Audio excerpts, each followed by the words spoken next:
Գյուրջան Կասկադ, հասանելի բնակարաններ 65 ամիս մարման ժամկետով։ Պարոն Ժան-Նոել Պարո, նախարար Միրզոյանը հիշատակեց երկու երկրների միջև հարաբերությունների ըստ էության ռազմավարական բնույթը։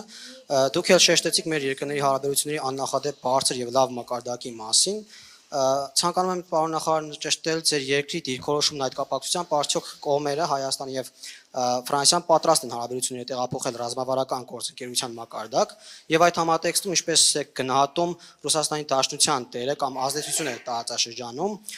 որովհետեւ օրեր առաջ ձեր տեղում կանգնած էր ՌԴ ԱԳ-նախարար Սերգեյ Լավրովը, որը անդրադառնալով զենքի գնմանը ուշադրություն հրավիրեց ձեր երկրի եւ Ռուսաստանի Դաշնության միջև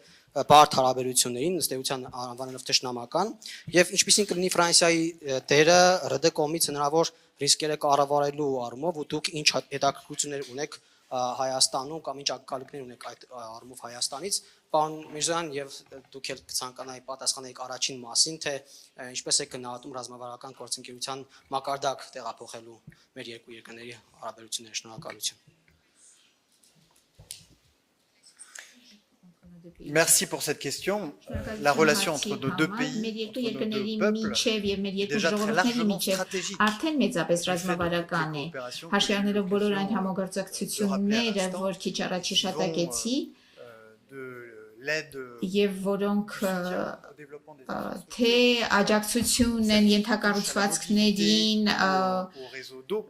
ջրի ցանցին օրինակ կամ շարժունակությանը, մինչև տեխնոլոգիաներին, իդեմիա կազմակերպության ժամանումով, ինչպես նաեւ մի շարք ծրագրեր ու նախագծեր, որ իրականացնում են ֆրանսիական համայնքները,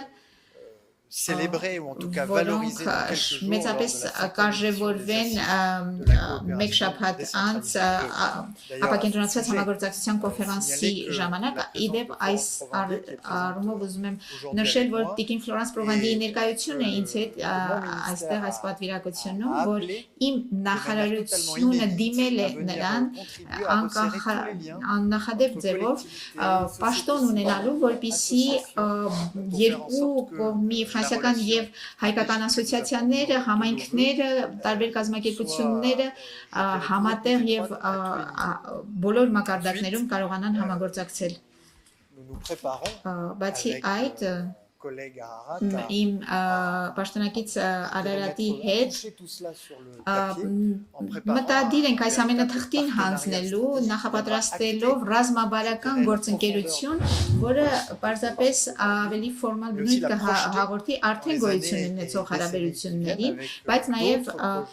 նախատեսելու ապագա տասնամյակների համար այլ ծրագրեր ու նախագծեր, այդ թվում նաև պաշտպանության ոլորտում։ Ինչ վերաբերում է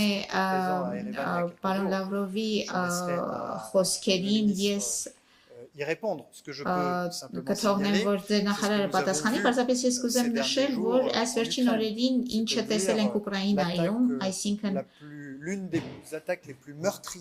ամենադաժան հարձակումներից մեկը Ռուսաստանի ագրեսիայից ի վեր Ուկրաինայում, մեր կողմից մենք ունենք հստակ ուղերձ, մենք ցանկանում ենք խաղաղություն եւ որպեսզի խաղաղությունը հնարավոր լինի, նախ եւ առաջ պետք է որ հրադադար լինի, որը հնարավորություն կտա բանակցություններ, պատշաճ բանակցություններ իրականացնել, որոնք կերաշխավորեն, որ այդ բանակցությունների ավարտին արդար եւ շարունակական խաղաղություն հաստատվի։ Սա մենք ցանկանում ենք մեծապես, Ուկրաինան պատրաստ է դրան, քանի որ արդեն 3 ամիս է մոտավորապես, որ համաձայնել է 30 օրվա հրադադարի առանց նախապայմանների, այժմ Ռուսաստանի հերթն է ցույց տալու, արդյոք ցանկանում են շարունակել իր պատերազմը, թե պատրաստ է բանակցությունների։